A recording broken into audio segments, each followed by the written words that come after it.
Türkiyənin məşhur serialı olan Möhtəşəm Yüzildə ağızları sulana danışdıqları Sultan Süleymanın ağzından Şah İsmail haqqında belə bir söz işlədilir. Gəlin baxaq. Bu mektubun cevabını geciktirmeyelim. Yaz Cevri Çelebi. Hünkârım, Şah İsmail için mi kaleme alıyoruz?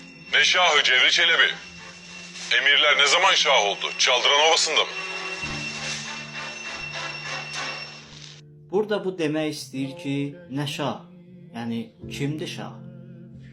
Əmirlər nə vaxtdan şah olub? Çaldıran düzündə. Gəlin indi Şah İsmaili bəyənməyən bu Osmanlı çocuqlarına kimlərlə fəxr etdiklərini yadlarına salaq. Gəlin başlayaq 1-ci Məhəmməd Çələbidən. 1-ci Məhəmməd Çələbi hakimiyyətə gəlmək üçün öz qardaşı İsa Çələbini öldürür.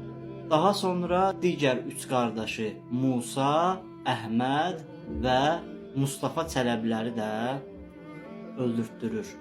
Bu qatil Osmanlının ikinci atası hesab olunur. İkinci Mehmet Fatih öz körpə qardaşını öz taxtını qorumaq üçün öldürür. Daha sonra hakimiyyətə gələn Yavuz Sultan Səlim, o Yavuz Sultan Səlim ki, Şah İsmail Xətainin üzərinə ordu göndərmişdi, taxta çıxan kimi qardaşı Məhməti və Korkudu öldürtdürür. Bu ağız dolusu Peyğəmbər sünnəsindən Allahdan danışan Süleyman, yəni Qanuni Süleyman öz oğlu Mustafanı, Bəyazidi və Bəyazidin övladlarını, yəni nəvələrini tarixdə yazılana görə 6-7 nəvəsini taxt ağzını qorumaq üçün öldürtdürür. Bundan sonra 3-cü Murad taxta çıxanda 5 qardaşını öldürür.